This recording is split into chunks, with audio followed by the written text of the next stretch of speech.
Le quartier du Moulin à Vent, à Perpignan, où vivent une majorité de pieds-noirs venus d'Algérie. Ici, Louis Alliot se balade un peu en terrain conquis. Fils de rapatriés comme eux, une grande partie de son électorat habite dans cette première circonscription où il est candidat. Ça fait partie des bons quartiers de Perpignan, mais où l'activité économique devient de plus en plus faible. Il y a beaucoup de retraités, il y a aussi beaucoup d'insécurité. Plutôt favorable quand même. Ici, le FN a recueilli 23,6% des voix au premier tour de l'élection présidentielle. Le compagnon de Marine Le Pen, conseiller régional, espère bien cette fois accéder à l'Assemblée nationale. Mais élection présidentielle ne rime pas toujours avec élection législative. Daniel Mac, le député UMP sortant, ancien boxeur et ancien rugbyman très bien implanté dans la ville, ne considère pas le FN comme une menace. Il faut aussi se rappeler un peu de l'histoire. Chirac-Le Pen au deuxième tour, là où le Front National est au plus haut.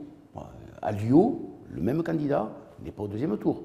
2007, il fait 6,5%. Dès que je mets le nez un peu à la fenêtre, il fait 6,5%.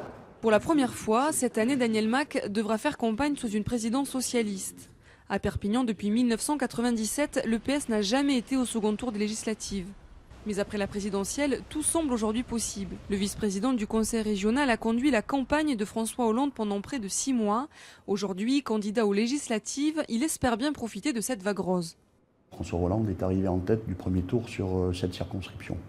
Donc aujourd'hui, pour ce qui me concerne, il s'agit de concrétiser et de faire en sorte que le changement ce soit aussi ici, sur cette première circonscription des PO.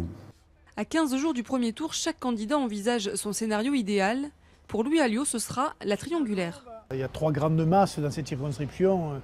Il y a l'UMP, le Parti radical, le centre. Il y a le Rassemblement Bleu Marine et puis il y a la gauche. Et c'est à peu près 3 pôles qui, on va dire, qui se valent. Donc ça va se jouer à très peu. Et la meilleure configuration, ce sera celle-là.